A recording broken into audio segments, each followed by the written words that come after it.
This presentation focuses on the issues of reading, RTI, which stands for Response to Intervention, and special education for English learners. So along the way throughout this course, there's been mention of students being placed into special ed, being mislabeled, especially English language learners. And so this presentation addresses some of that. So as background, there is this persistent question that concerns whether there's appropriate instruction for English language learners who exhibit difficulties with reading and learning. And so not sure whether a student's difficulty is due to a reading problem, a learning disability, a lack of schooling, or limited English proficiency. Response to intervention, RTI, was developed to more accurately identify learning disabilities with more rigorous content standards, a process for supporting struggling students, which is even more essential. And so as we get into this presentation, I'll kind of break down the different tiers of RTI and how certain supports and modifications are offered to then see if more necessary interventions are needed past that. So the task of teaching English learners is really made difficult in part due to the complexity of learning to read and write in a language that students don't completely understand.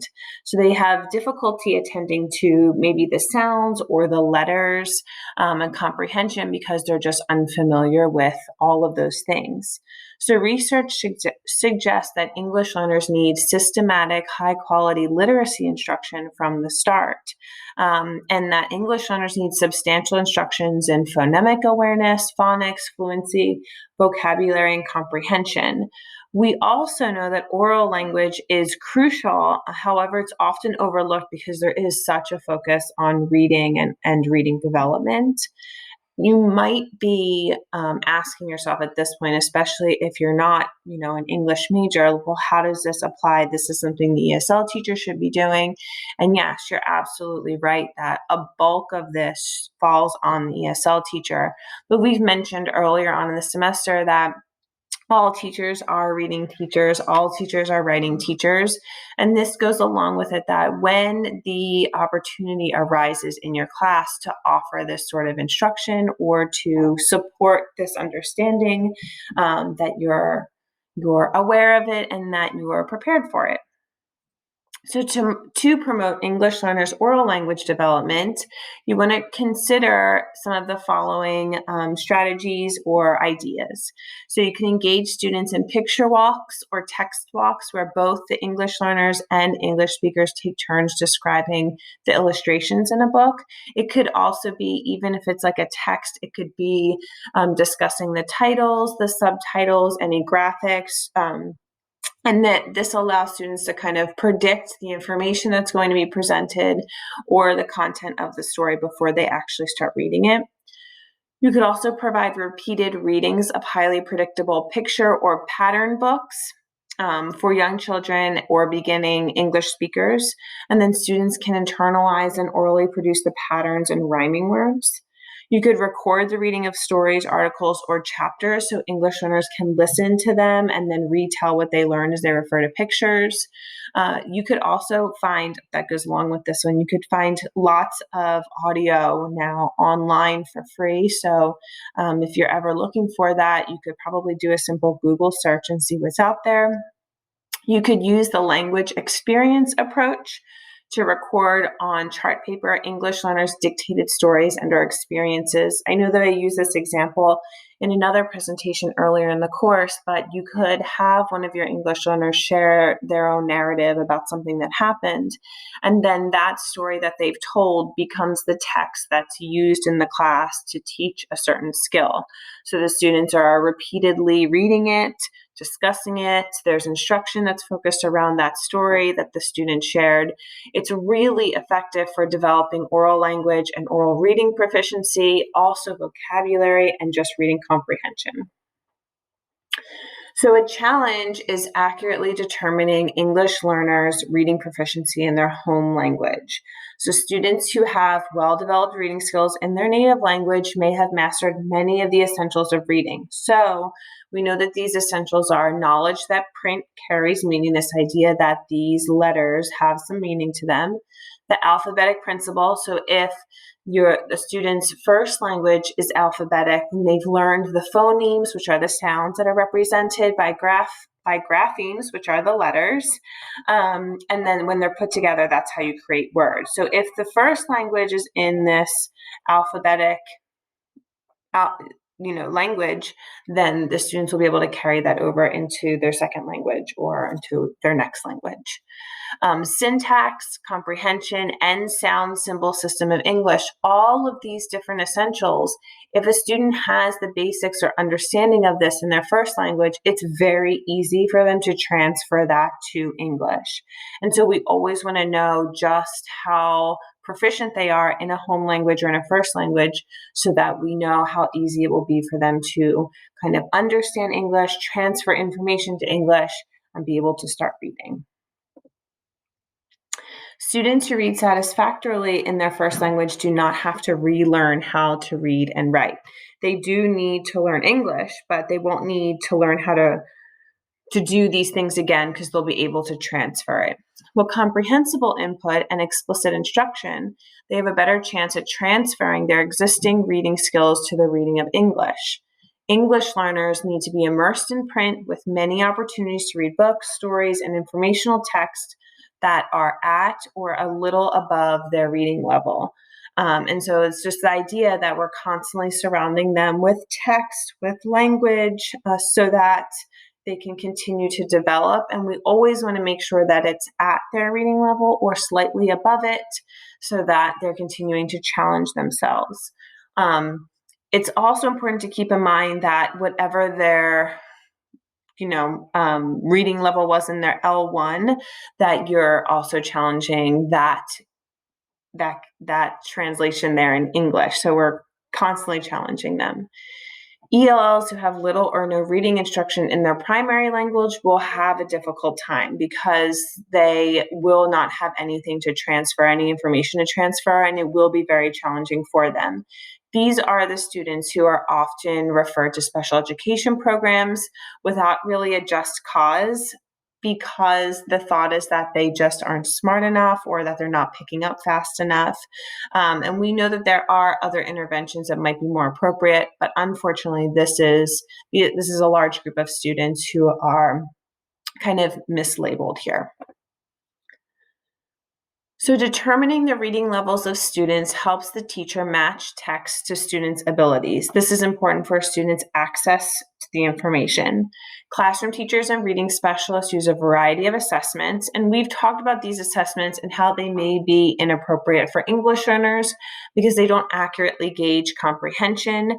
And typically the result is that English language learners score low, and then they're provided with low-level books. And so we know then they're not being challenged, when in fact they probably could handle more challenging texts.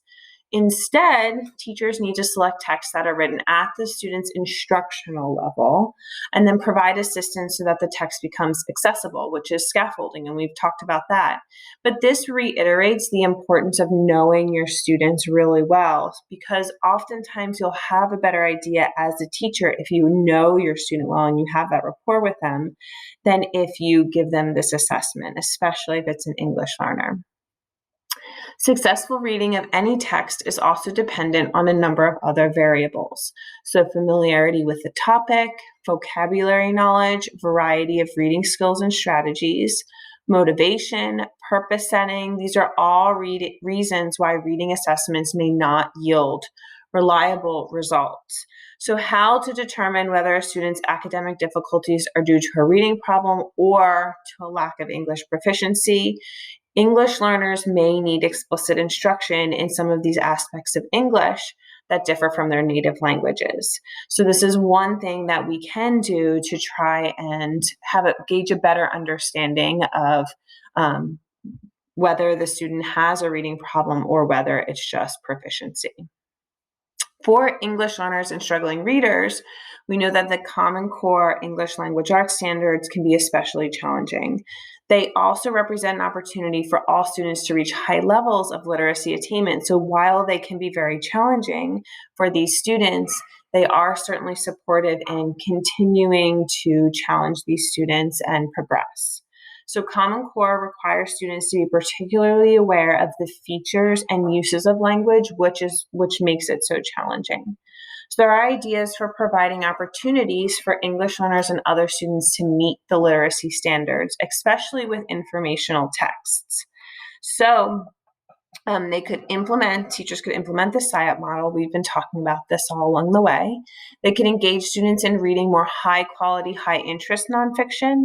So with the focus of Common Core on close reading of expository text, it's important to balance the instruction and student practice with plenty of interesting nonfiction texts. Students need to practice reading independent level text and then work up to more challenging ones without scaffolding. That's the ultimate goal here. And when you're working in this way with these very close reading of challenging text, you want to make sure that it's done carefully. It shouldn't be something that's done every single period, every day, with every single text. You want to just carefully choose those texts that are worth doing that close reading and this very challenging practice with. You also could provide students with explicit and focused strategy comprehension instruction that's embedded in the content. So what strategies could students be using?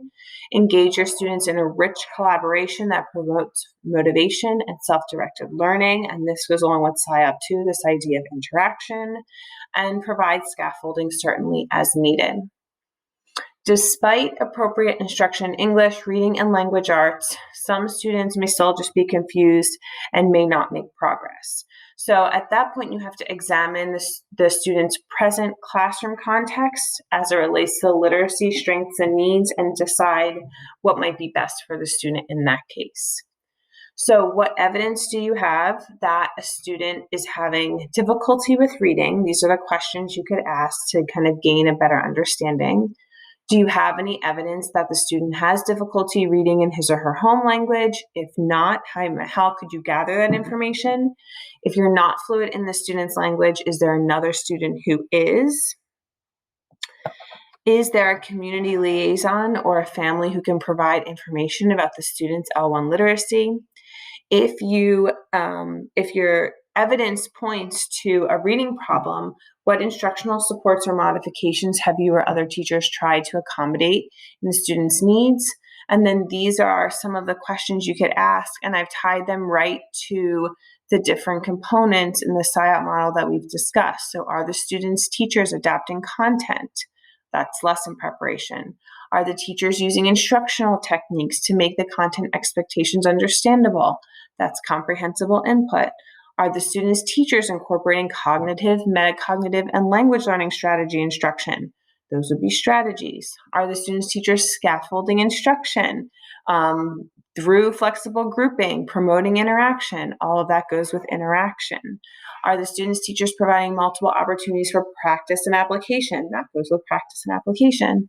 And then are the students' teachers using effective assessment to determine what the student knows and what the student can do that's related to the content and language objectives, and that would be review and assessment. This type of instruction will probably not overcome a serious reading problem. So although effective literacy instruction is consistent with the features of the SIOP model, there could still be a persistent issue.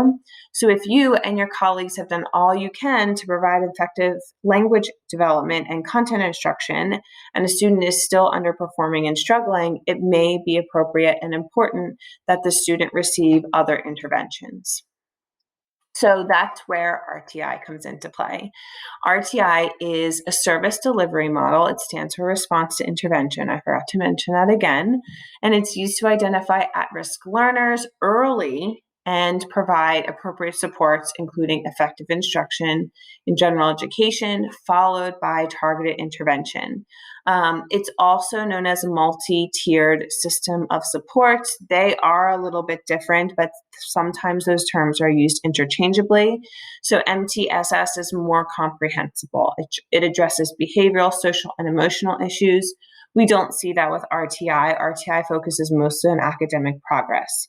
So it could consist of skill screening, close monitoring of student progress, and use of interventions to support their achievement. RTI is founded on the principle that all students can learn and is designed to catch a learning problem early on. So it reduces the number of students eligible for and in need of special education services. All students receive high quality core instruction in general education, and the focus is really on finding ways to change variables such as teaching methods, materials, or behaviors so that the learner can be successful. It also involves documenting a change or in behavioral performance as a result of intervention and assessments.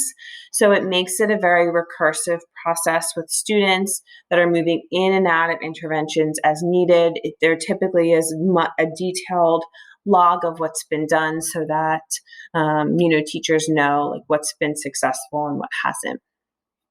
Keep in mind that effective instruction for English learners must be situated in the context that exudes high expectations for all students, respects students' language and cultural backgrounds, considers families as valued partners in their children's education, and actively assists English learners with their language development. So with that in mind, the first tier of RTI is general education. So students are in general education classroom. SciOp model we know is an effective way to support all learners, but especially English language learners. And then some supplemental supports could be that assignments that are offered that capitalize on student strengths and interests. There could be specialized materials, small group or individualized instruction, primary language support, modification of assignments. There could be Saturday or after school sessions. This certainly isn't a comprehensive list, but these are some ideas of the interventions that could be offered at the first tier. So the difference between the first tier and the second and third tiers are the second and third tiers are much more individualized in their nature of instruction, and the level of intensity of intervention certainly is increased, and the frequency of assessments. So tier 2 is for those students who may require much more intensive intervention. So it could be small group or classroom-based reading intervention, homogeneous grouping, focused on targeted instruction delivered by the general ed teacher or reading specialist or some other specialist. And there could be explicit reading instruction that emphasizes key features that are important for English learners and other students. So those students who have systematic, effective interventions, yet they're not responding to these tier 2 interventions, are then eligible for tier 3. They would then move on. And this may include special education services. So very few students should be placed in this category. And the consideration is based on the student's response to general education, so how they've done in a general education classroom, how they've then responded to these tier 2 interventions. And then also it's always a team decision, so a team of teachers, guidance counselor, parents, student, possibly depending on the age, makes some sort of determination about the additional level of support that's needed for that student to achieve. So all students receive instruction in core curriculum. So tiers 2 and 3 do not compensate for ineffective tier 1 instruction. If, the instruction in tier 1 is ineffective, tiers 2 and 3 aren't going to make up for that. Focus on interventions means that more students' needs will be met in the least restrictive environment, and decisions about placement then are based on documented evidence. So approximately 80% of referrals to special education are for reading problems. Many reading difficulties can be ameliorated when they are identified early and when the appropriate support is provided to the student, which is why RTI is ideal for this, because the idea is that you're providing interventions early on so that students don't need such extensive measures. Equally important to identify those students who have learning issues that are significant enough to warrant more intensive services. So some issues that teachers and administrators should think about when considering special education for English learners are overrepresentation. So there is an overrepresentation of culturally and linguistically diverse students in special ed. Teacher may have low expectations for these students or may misread their abilities because there might be a lack of understanding. They may just not understand English language learners and what's involved.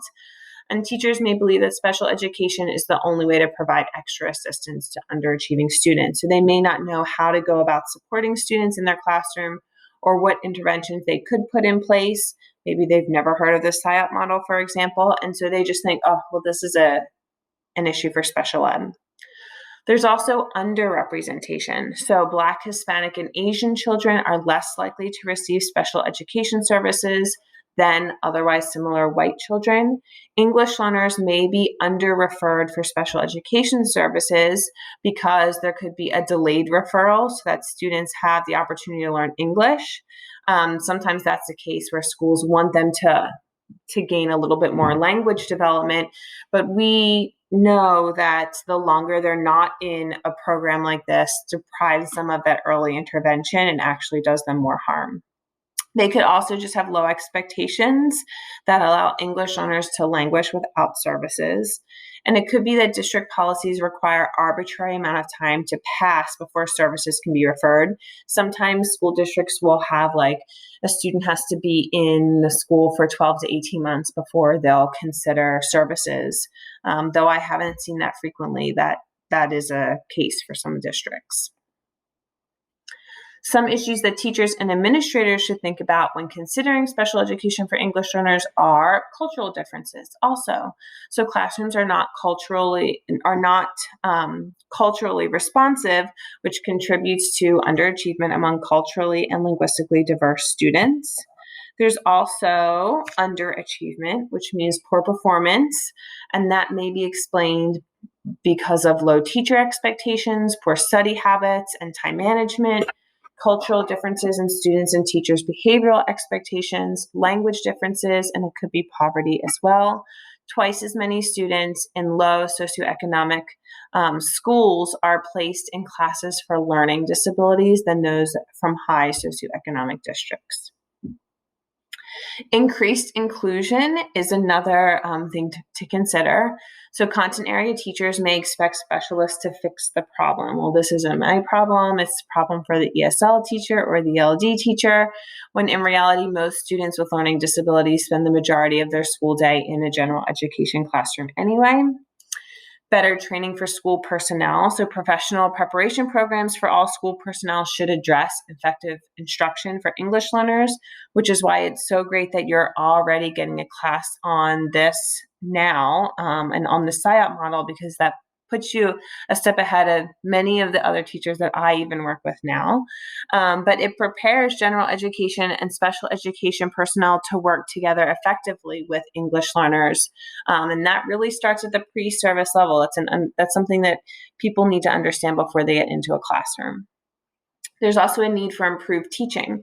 So when teachers feel unprepared to work with students who struggle in certain ways or may exhibit inappropriate classroom behaviors because they haven't really been, things haven't been tailored to their needs, and so they don't have to be attentive, typically a referral to special education is the first thing that they can think of to help the student. They must need special education help. So students' interactions with their teachers can either be disabling or empowering. It really does depend. So this chart really outlines the causes of confusion in assessing students with language differences and or language learning disabilities. So we see the language differences on the left and then language learning disabilities here on the right. So language performance is similar to other students who have had comparable cultural and linguistic experiences. Limited vocabulary in the native language is due to lack of opportunity to use it and hear it. Student shifts from one language to another within an utterance. Communication may be impeded by an accent or dialect, and pragmatic skills such as interpreting facial expressions, appropriate physical proximity, and use of interpretation of gestures are age appropriate. All of those would explain just language differences. The learning disabilities come into play with language patterns are unique to the student and unlike others in the student's cultural community. Student demonstrates limited vocabulary even when there are rich language opportunities in the native language. Word finding problems are evident in student substitutes with another language. Student exhibits deficits in expressive and receptive language, and that impedes communication. And student demonstrates difficulty using and interpreting nonverbal language, which often leads to social problems. So we always want to search for intervention rather than disability. It really is changing our perspective on this a little bit. The principles of RTI have fostered increased awareness that learning difficulties are often the result of instructional issues and not an inherent problem in the learner. So there's a responsibility to educators to find the best ways to reach and teach struggling learners. Collaborative teams offer an effective means for supporting struggling students as well and providing support for teachers. So they typically decrease referral and special education placement and even reduce disproportionate referrals of minority students in special education. So just as a summary of some of these main ideas here, traditional reading assessments may be inappropriate for English learners. Teachers are cautioned not to overgeneralize these results. Linguistic differences between students' home languages and English may cause English learners difficulty with literacy development. Common Core and other state standards require sophisticated levels of reading, writing, listening, and speaking. So ELs and other struggling readers are provided the opportunity to read and think deeply about complex texts. Teachers need to know how to use the information about an English learner's first language to support them with their second language. Effective RTI means fewer students from diverse backgrounds are inappropriately identified as having disabilities. Those who require special education services will have IEPs that include instructional strategies and modifications that are tailored to their needs. And this last bullet here is that effective instruction and intervention offer supports to struggling students.